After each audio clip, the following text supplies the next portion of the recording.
So education delivery, there was a question about approved private schools.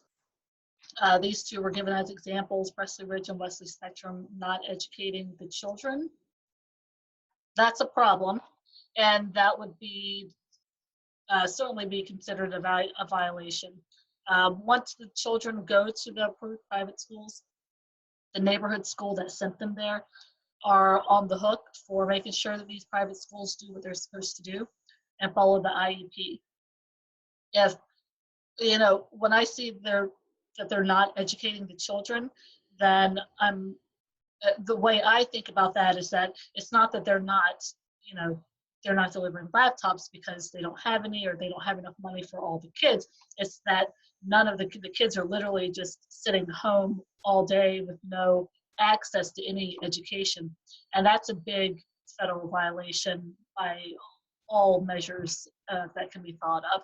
So what can be done right now is not really too much because, everything is closed. I'm not even sure if you could file for due process if you wanted to, because everything's been put on hold. But definitely contact the neighborhood school and make them aware that Presley Ridge or Wesley Spectrum is not providing any materials. They haven't mailed anything home. No one is conducting any online education. Like nothing has been made available. And at least make the school aware that this is a problem so that they can try to address it. I would suspect the school will reach out to Presley Ridge or any of the private schools to try to figure out what the problem is. But I would definitely make the neighborhood school aware of it because they should be aware of it because ultimately they're going to be on the hook for what Presley Ridge is not doing. Are there virtual tutors? So there are virtual tutors. I guess I'm wondering if they were asking for any specific names. I know that the Total Learning Center offers assistance, and I do know that they are offering services virtually. I think they just got up and running this week. But I do know that they offer some learning services. I'm not sure about the other ones, such as Huntington, but I would suspect some of the bigger names probably do offer some sort of virtual tutors. But then at the same time, I advise clients to also just look to see if there are any tutors in their neighborhood of retired teachers or anyone. And if there are, then I'm sure they would certainly be willing to set something up virtually to help out children in the end. I will say though, if a parent is seeking out a virtual tutor to sort of make up for where the school district is lacking, then I would let the school know that. I would let the school know because that could then come up as a compensatory education issue. Because you're going to have to pay for the tutor. The tutor is not free. And so if you're looking to get reimbursed for the cost of having to pay for the tutor because of what the school is not doing, then you have to at least make them aware that you've requested this or your child needs this or the IEP says he needs this, and due to COVID, you're not providing it, school district. So therefore, I found this tutor costs this much. This is the tutor's credentials. We're going to go here, however many days a week in accordance with the IEP to get him or her caught up. Just let them know so that they are aware that they could be on the hook financially for having to pay for a tutor during this time frame. The special education continue through the end of the year. Yes, absolutely. It does continue through the end of the year.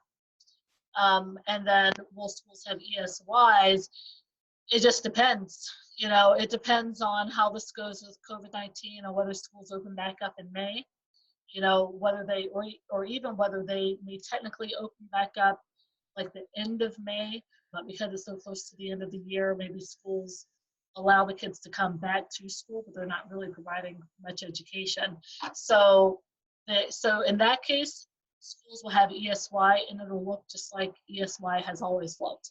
If schools are still closed because of the coronavirus, I would suspect they would still probably have ESY. However, that's going to be done virtually also. So, If it's going well right now, then virtual ESY is not going to be a problem. If it's not going well right now, then virtual ESY is going to continue to be a problem. From my understanding, schools, as we sit today, are preparing for virtual ESY because they haven't heard otherwise from the governor about opening anything up back up. But of course, that could all change because May 1st could come and they could say school's in session, or school will be in session May 15th, which will then create traditional ESY. But yes, I mean, just generally speaking, schools will still provide ESY. My child goes to PPS and does not have a laptop. How will they attend school? So I know Pittsburgh Public was having a lot of problems. They were very, very ill prepared for all of this. So a couple of questions that I have are, you know, does that remain the case now? Because I know they had issues with with getting laptops to deliver to kids. So I would wonder whether that's still a problem, that the child still doesn't have a laptop, or if that was just a temporary problem.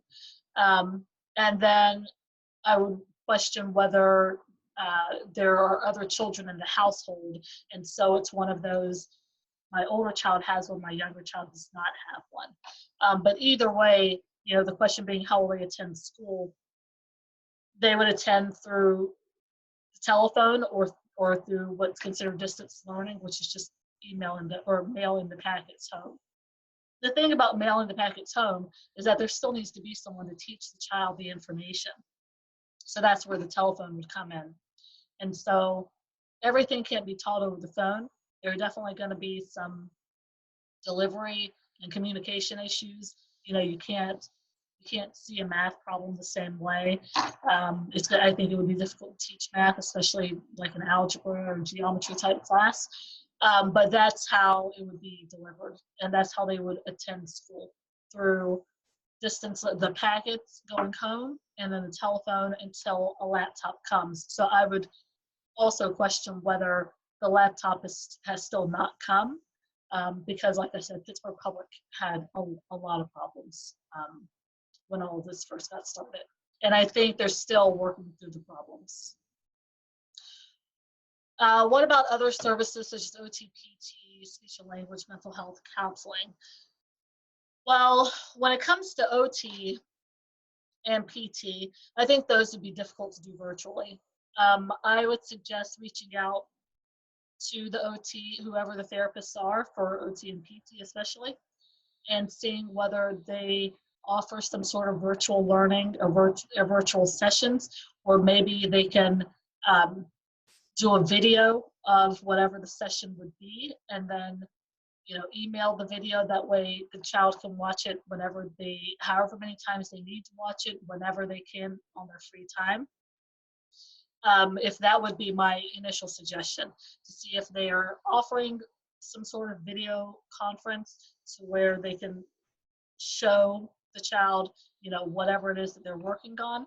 Obviously, PT is going to be especially difficult because you can't, you know, if there's a position that's being done wrong, or you're trying to get the child to walk with a certain gait or whatever, the therapist cannot be there to actually touch the child and help him out.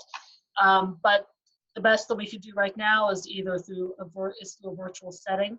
And so maybe the child can see it and then the parent can try to help, or the therapist can create videos of some sort of instructional video and then send it so that the child can watch it however many times they need to.